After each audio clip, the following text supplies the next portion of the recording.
Акыркы учурда коомчулук вице-премьер-министр Жеңиш Разаковдун отставкага кетиши керек деп талап коюп келет. Бирок бул маселеге өкмөт эмнегедир көңүл бурбай жатат.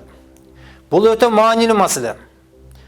Мен дагы Кыргызстандын жараны катары Жеңиш Разаковду кызматтан токтоосуз четтетилиши керек деп эсептейм.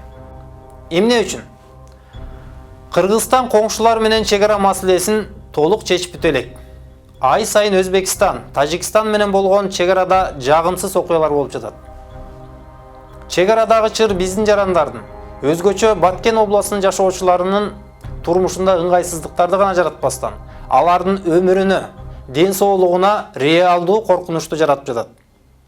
Биз ар бир кыргыздандык Бишкекте, Көлдө, Нарында, Таласта жашаганыбызга карабай, Баткен эли менен кошо кейип, күйүп, тынчсызданып, Кыргызстандын бүтүндүгүн ойлоп жатабыз. Себеби бул жалпыбыздын проблемабыз.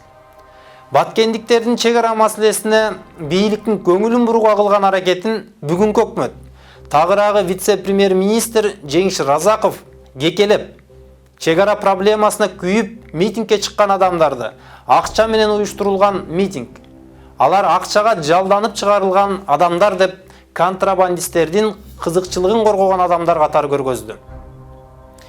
Массалык маалымат каражаттарында чек ара маселесин көтөргөн депутаттарды, жарандык активисттерди каралаган, аларга жала жапкан акциялар уюшулду.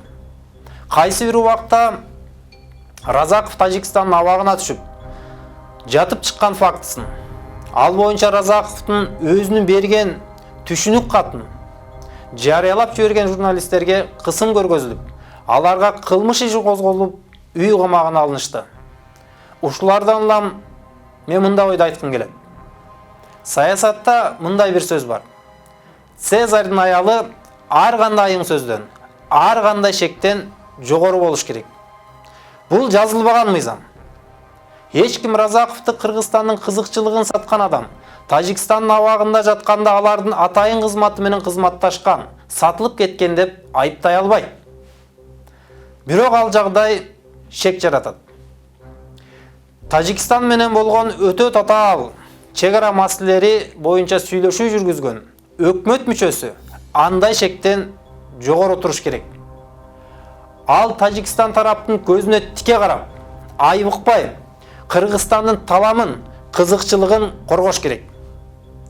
Тилекке каршы биздин чиновниктер күнөө кылган баладай жер карап олтурушат. Мына ушундай жагдай Разаковго болгон шектенүүнү ого бетер күчөтөт. Ошондуктан Жеңиш Разаков өкмөттүн вице-премьери болуп иштебеши керек деп эсептейм.